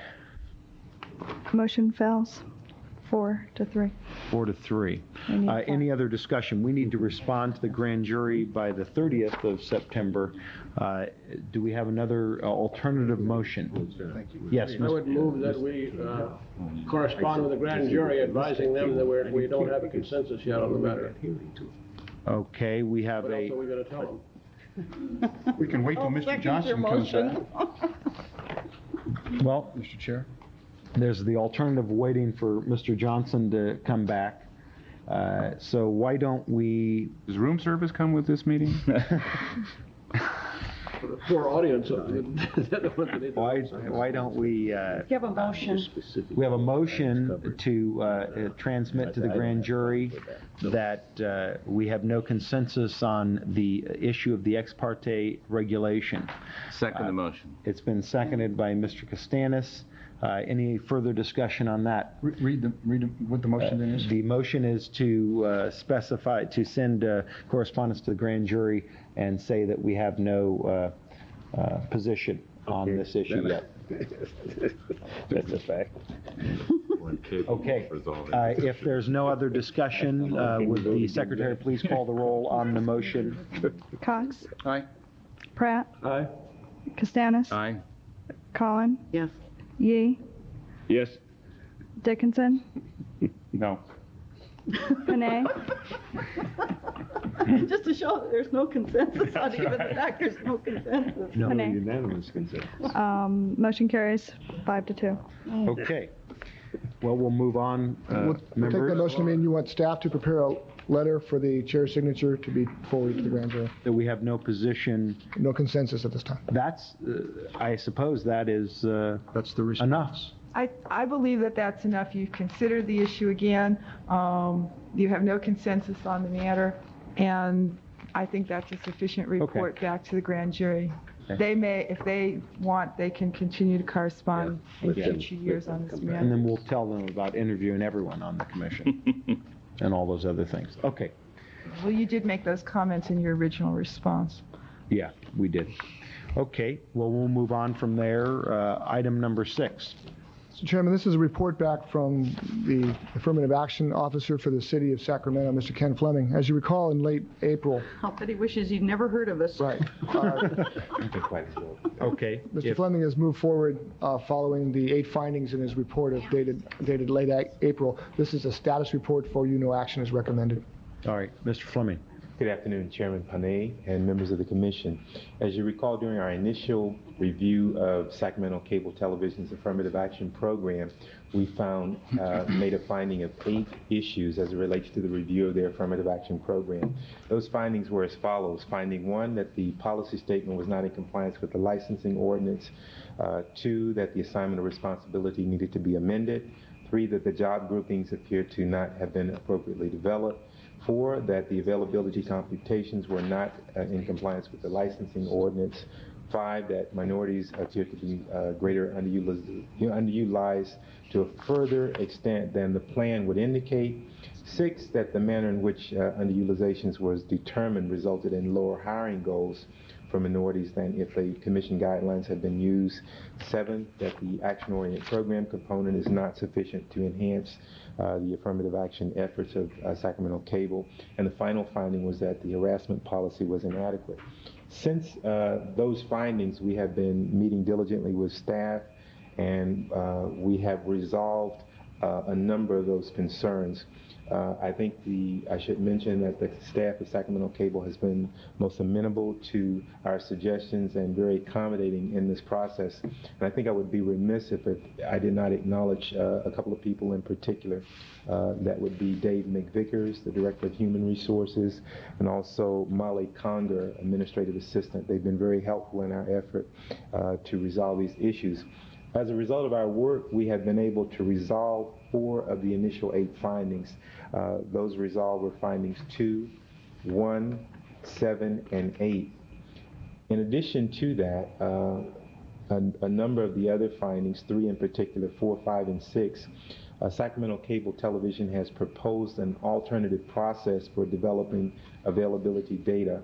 And in this particular option, it provides a greater weight for the issue of population. As an initial review of their proposal, it would indicate that in applying this methodology, the goal for females as proposed would result in a higher goal in 5 of 7 occupational categories. 4 of those particular categories would reflect a significant increase, and 1 a significant decrease. Significant being interpreted as a change of 5% or more. The goal for minorities, based on the new or proposed methodology, would reflect an increase in 6 of 7 occupational categories and no change in the other. Again, I must note that the proposed methodology is not in line with the initial finding. However, it may be a viable alternative. After our thorough review of this, we'll be able to report back to the Commission, and we anticipate that this matter will be resolved shortly. Upon the resolution of this issue by accepting the proposed methodology or some modification thereof, we will be certain to resolve 4 findings, findings 4, 5, and 6. We have 1 additional finding that remains, and that is finding 3. And we have already taken steps, Sacramento Cable has already initiated steps to deal with some of the issues that we found in our review as it relates to that particular finding. And they have basically initiated a process to ensure that the occupational categories that are listed in the affirmative action plan are in conformance with the job descriptions and titles that they have prepared for those particular occupations. In addition to that, we took the step of developing or establishing a confidential voice forms mailbox through which we solicited input from employees as it relates to their awareness of and any recommendations they might have toward the Sacramento Cable Affirmative Action Program. That particular voice forms has been online for 2 weeks. To date, we have not received any comment. The approach that we took was to post notices on the bulletin board and basically encourage the employees to provide comment. Again, as I mentioned, disappointingly, we have not received any response on that. We've been discussing the issue with the staff of Sacramento Cable and looking at perhaps some other alternatives of getting some positive or other feedback from staff as it relates to the affirmative action program. We anticipate that the remaining issues and matters should be resolved, and we'll be able to provide a final report back to the Commission at our October meeting. It is also anticipated that with that report, we'll be making a recommendation to this body that on a periodic basis, there be a submission of employment data from Sacramento Cable Television for your update, and at a minimum, establish a process that would incorporate a annual review or status review of the corporation's affirmative action program. If you have any questions, I'd be more than happy to respond to those. Okay. Are there any questions from the members of the commission? I just want to thank you. You've done an excellent job. You've really worked It's hard. been a very rewarding process, and again, the staff of Sacramento Cable has been very helpful and very willing to make whatever modifications necessary to bring the plan in compliance. Yeah. Thank you for your efforts. Yeah. And I don't know that there's any need. I mean, if you post something on bulletin boards and if no one calls, I would think that would be sufficient. I don't know if there's any need to continue to try to prod people into calling. Seems like you've done a very thorough job of it, and that should be sufficient. Okay?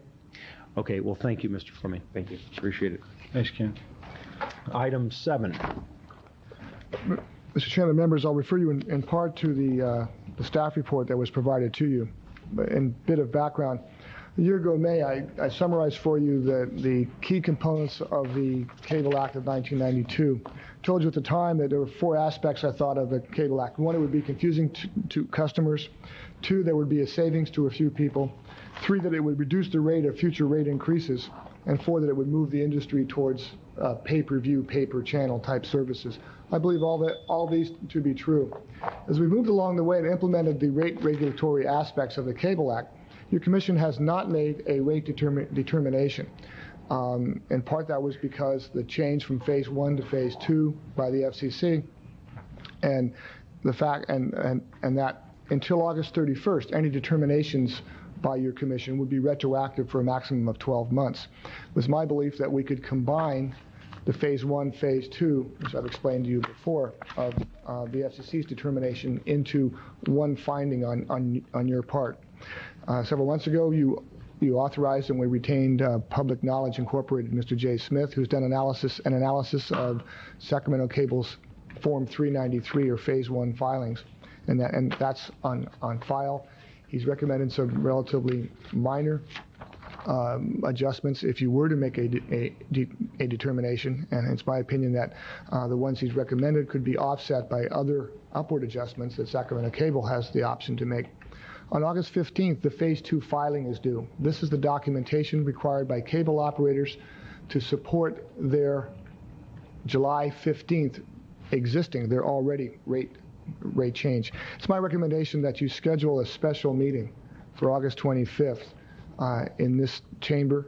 I think we said at 3 o'clock or as soon as the Board of Supervisors budget hearing adjourns, with this proviso that if, in the opinion of staff, your consultant, the August 15th filing by Sacramento Cable Television indicates there's no basis for you to make a refund determination, and that it's entirely allowable to let the existing rates continue in effect with no change, that the chair had the authority to cancel the special meeting. Meaning, if, as a result of our analysis, the status quo that Sacramento Cable implemented on July 15th is correct, we have no changes, we won't need to bring you here to do that. That's the recommendation. I wanted to point out to you relative to the comments made last May about the Cable Act and the changes. In your staff report, there's a brief set of numbers that shows how rates have adjusted from last August to last September, now to this July, showing a 12% drop. And this was it's very difficult. I picked a basic subscriber at one rate. There's all the different variations and probably a combination of close to of over 100 combinations. But a basic subscriber taking no premiums had rates drop 12% last year. This year, the adjustment, the CPI type adjustment, provided a 1.5% increase. This is pretty much what I thought they would be, is that rates would be adjusted to a competitive level, and then in the future, rates would adjust on the CPI or type inflator type basis. There will be some shakeouts, some fine-tunings of the equipment charges, but this is what I think you should see rolling forward, or this type of change. This compares to, and this is what the Cable Act, I believe, in part was about. We go back to 1985. The pattern was that rates increased, and for the sake of time, staff, we won't run the chart. I have all this laid out for you, but I'll just try and summarize it. Rates went up usually in June, sometimes in October, $1, $1.50, $2 per year for the same comparison I've put before you. So the bottom line is there was not a tremendous return of change to consumers, to subscribers, of change, money in their pocket, but that the rate of future rate increases will be less as a result of the Cable Act. Okay. The recommendation is for a special meeting, if necessary, on August 25th. All right. For the resolution. Whether this chamber will be free? Yes, STA canceled their meeting. The chamber is free. Okay. The recommendation before Correct, us. Diane? So what time? Yes. We said 3 o'clock. We're recommended at 3 o'clock or upon adjournment of the Board of Supervisors budget session. Okay. Any discussion by the commission on this item? Any testimony from the public? Seeing none, if there's a motion, I'll entertain it. So moved. Second recommendation. Staff recommendation by Mr.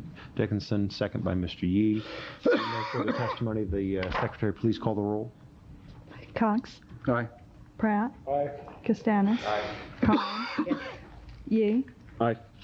Toby Johnson. Yes. Dickinson. Aye. Panay. Aye. Motion carries. Okay, item 8. One action item in item 8 and several comment items. The action item is a follow-up to the proposed regulations for late charges. It's been an interesting cycle in the last several 6 weeks or so on this issue. I'm recommending that we secure the services of a consultant at an amount not to exceed $6,000. His one-page proposal is before you. The background is this. In May, I proposed to you regulations following a clarification by the FCC that you could regulate late charges. And my belief that the late charges currently used in the system reflect a monopoly, not a non-competitive position by Sacramento Cable. Supervisor Dickinson at the meeting referred us to some some litigation, some case law, which we were not aware. That began our involvement and began an extensive analysis. Sacramento Cable secured the services of a consultant, Price Waterhouse. I've provided you a couple of memos, a brief on the Price Waterhouse study, which serves to document that Sacramento Cable believes, or the consultant believes, that the late charges of $5.28 versus $5 would be appropriate. In order to go through that process now and be sure that we are recommending to you and making a determination in compliance with case law, believe we need a consultant on our side to do 2 things. 1, evaluate the study provided by Sacramento Cable. And 2, more importantly, and this is why I'm recommending this particular consultant, we need someone who has firsthand knowledge, and this person does as an expert witness in the court cases, of what current case law provides as to the factors which can be included within the late charge. That is, the law says that the late charge must reflect the actual costs, including the cost of money, of a subscriber, of a person not paying on time. There are many factors, indirect overhead type things, rents, and their allocations that are just evolving in this particular case law. The recommended consultant is one who has been an expert witness in several cases. I've spoken with him several times. He's willing to work with us in 2 respects if we so desire. One would be to make an actual determination based on his analysis of Sacramento Cable's report, and/or one that, as I've talked with Harriet, I believe I'm more comfortable with, would be to recommend an upward limit of both amount and due date. Right now, Sacramento Cable generally assesses a late charge of $5 on the 3rd day following the due date. That he, based on his expert opinion, he would give us advice as to a broader range that would be appropriate. All right. So I'd recommend that we secure the services of this consultant at an amount not to exceed $6,000. Okay. Any questions from the commission on this item? Hearing none. Any member of the public would like to testify on this item? All right. Well, if there are no questions, I'll entertain a motion. Mr. Cox moves, Mr. Yee seconds. Will the Secretary please call the roll? Cox? Aye. Pratt? Aye. Castanis? Aye. Collin? Yes. Yee? Yes? Toby Johnson? Yes, ma'am. Dickinson? Aye. Panay? Aye. Motion Chairman. carries. Yes. 2 comment items on the under the status report. One, I think it's important to point out, with your actions today on the probable cause settlement, the report back from Mr. Fleming on affirmative action, and in several other areas, Sacramento Cable has moved significantly, clearly, reasonably, to come into compliance with those regulations, ordinances, and specifications which we have. On April 11th, I took to Sacramento Cable a list of 10 areas where I felt the system was out of compliance with your regulation and ordinances. That was April 11th. In the last 2 weeks, I'm happy to say we've worked through, we've talked about it at staff level.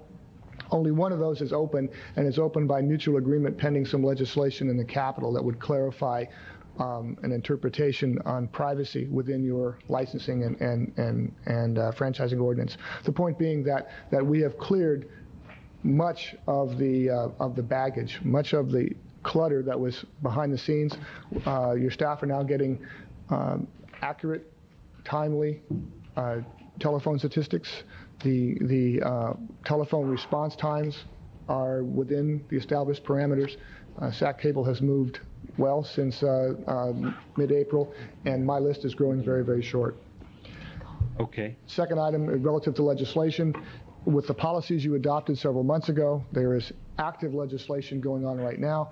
The federal Senate bill is being lobbied by the League of Cities lobbyists as we speak. This was a full-page ad earlier this week on S1822. There's a similar ad today taken the other side this was by the long-distance companies. There's another one today by the regional bells. What will come out of the legislation is very difficult to see. We're actively working on language that is non-preemptive. It is very easy to read in both the House bill, which passed 394-4, and the Senate bill, which is being marked up now. Preemptive language where local governments would be preempted from authority over telecommunications providers. I can go into great detail. These are 300 or 400 page bills. We're actively participating and working on them. Likewise, there's a similar bill, several, but one in particular at the legislature that's coming up on the Senate side next week that we are working on as well. I've copied you on the various correspondence. I can't predict the outcome as might be expected, but I can tell you we're tracking it quite closely. I'll have reports back to you as the session goes. In both cases, we are at the national level. It would probably be best for local government if the telecommunications bill were to stall out a bit and some more balance came forward. Basically, local governments are coming online in a very difficult position. They are in a position of being opposed by the cable industry, the regional bells, and the long-distance industry. It's relative to access to the streets and rights-of-way. At the local level, the bill is strictly a cable bill. We'd like to see that amended. The language is interesting, is similar in both. Nothing in these bills should preempt local franchise authority of existing franchises. All right, well, you'll keep us informed on that then as things move along in the Congress. The next item, item 9. Quite simply, an example we just had earlier with an exec session. With changes in the Brown Act, exec sessions are now considered within government meetings, recommending a change to your programming policies that unless the chairman or the clerk of your respective jurisdictions so requests, Metro Cable 14 will not stand by at the adjournment of a meeting for an exec session. I'll move. Absolutely second. That's you're absolutely right about that. I'd second that, Mr. Chairman. Okay, it's been moved and seconded. Is there any public debate? Seeing no public debate, any debate from the commission? Seeing no debate from the commission, will the secretary please call the roll? Cox? Aye. Pratt? Aye. Castanis? Aye. Collin? Yee? Aye. Toby Johnson? Yes. Dickinson? Aye. Panay? Aye. Motion carries. Thank you. Item 10. Excuse me. Item 10 will be a grantee status report if they're still here and have anything to say. Okay. Item 10. David Vaca. Can I get Mr. Vaca? Reach that clock. Good afternoon. Good afternoon. My name is David Vaca, and I'm chairperson of SCCC for the third year. It's a pleasure to be standing before you again. I'm sorry that I haven't been at a few of the last few meetings. As many of you, as all of you have probably been doing too, we have been holding budget hearings and planning sessions for the coming school year, and I have been tied up with some of those at times at your meeting. But it is a pleasure to be here today. The SCCC has 2 reports to submit to you, but in the interest of time, we're going to hold our end-of-year report until September and speak today only about the performance grants which you gave us last year. Good. We've just distributed to you, thank you, Liz, a packet of materials that includes the KVIE SCCC August Program Guide, plus a few flyers on programs that you could be watching this summer on educational cable channels 21 and 22. You might be interested in the fall credit courses, which are listed on the gold page. We extend a special note of appreciation once again to your staff for their cooperation in sharing your channel with SCCC again for our courses. We also thank Access Sacramento for loaning Channel 18 to us on Tuesdays and Thursdays from 9:30 to 11 and 1 to 2:15 p.m. for courses from Cosumnes River College. During the past month, SCCC participated with NASA Select and the Sacramento Astronomical Society in bringing all of the NASA press conferences for the Jupiter collision, the Shoemaker-Levy Comet impact, to Sacramento. We had people drive in from San Francisco to watch the conference on cable. This was a very exciting time for SCCC. We thank you for funding several of our projects with your performance grants. These projects were all completed within the timelines proposed, and the goals and objectives of the projects were attained. Today we wanted to share with you clips from 2 of the projects. The first clip you will see is from the Kids Challenge Grant, a cooperative project between SCCC and the American Lung Association. The clip is from one of the 13 programs in this project. This particular program was written and produced by students. The intent of the program was to alert students to advertising gimmicks of Joe Camel. The second clip is from one of the 14 programs produced by San Juan High School in their Student Video Mentor program. This particular program, written and produced by students, shows students how to be organized. If someone could start the tape, I'd appreciate it.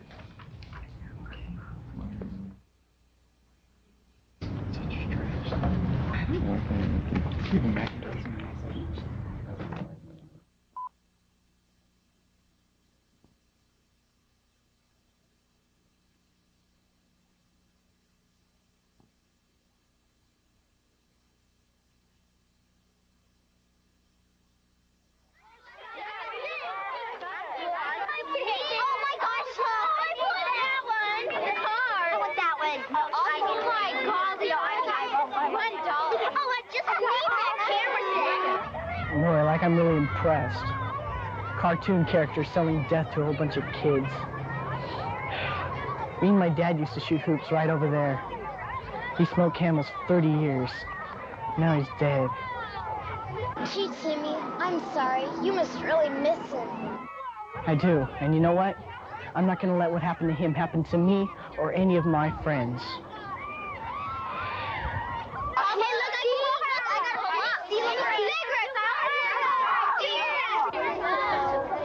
Hey, you guys, listen up. Don't pay any attention to this dumb camel. Camel cigarettes can kill you. He's not cool. He just wants you to think he's cool. So you spend all your money on cigarettes. Once you get hooked, he's not real anyways. Come on, everybody. Let's just diss this camel.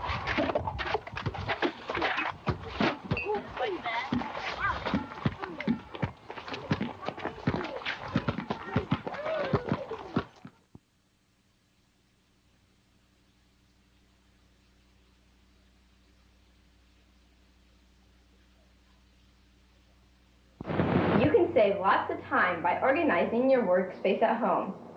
It is important to have good lighting and all your materials handy.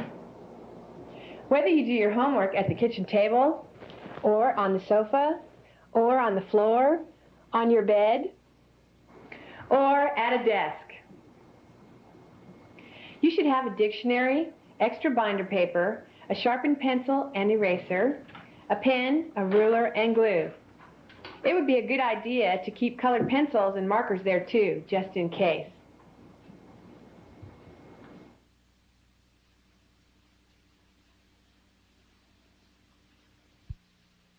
As we educators do, that teachers could say those same things 100 million times, but when kids say it, they're going to hear it for the first time. I want to thank you for the time today and again for the support of these programs. Thank you very much. Well, thank you. Anyone else would like to? Mr. Cooper, come forward, please. We'll get there. It won't be long. Ron Cooper, Executive Director at Access Sacramento. Be brief.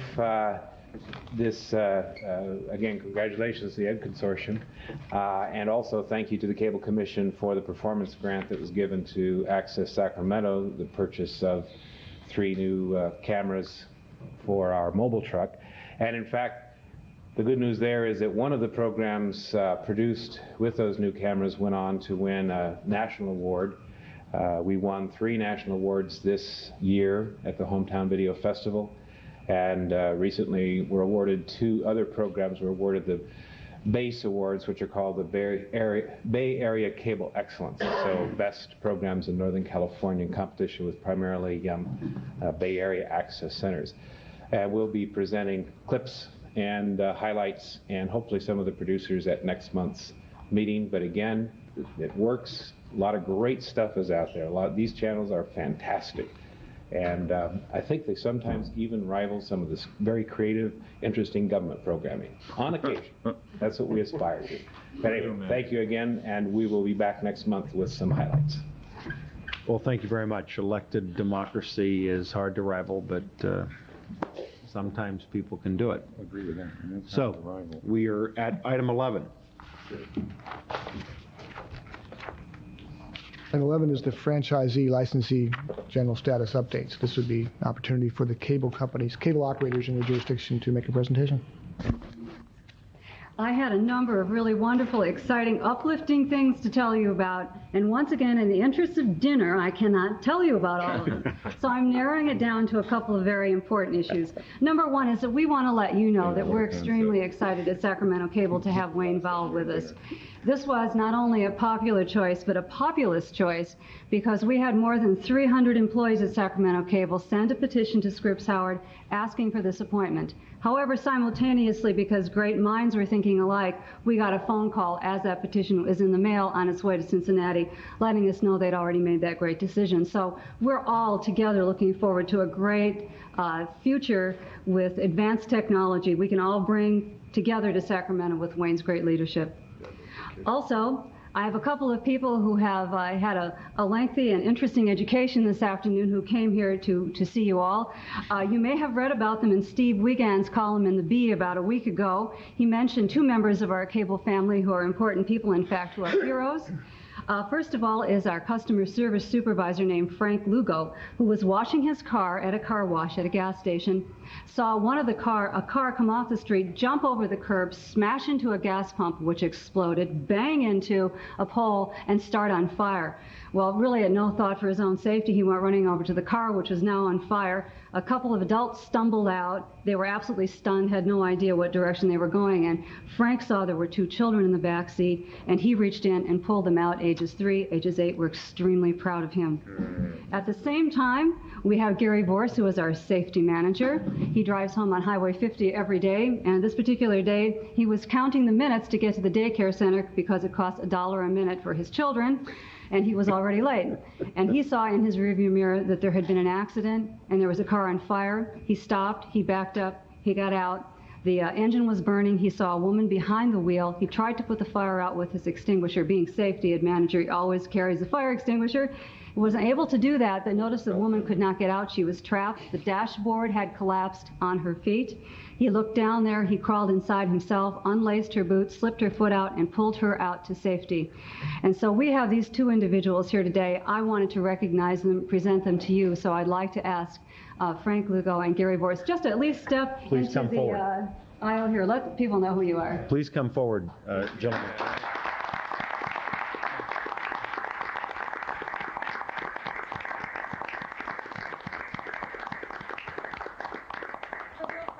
to people. We often have acts of heroism in our company, and our people, I guess, have opportunities to act bravely and courageously, and they do. We want to let you know about them. We're grateful to Steve Wiegand for being good enough to mention our people, and once again, we've got a lot of people like this, and we're both proud of these too. Well, we're very proud of you as well, and want to congratulate both of you on these acts. And it's citizens like you that make our community, all of our communities, from Folsom to Ileton to Galt to Sacramento, a great place to live. So perhaps with that, we'll ask our executive director to prepare a resolution to that effect to commend you for these acts and appreciate your good works.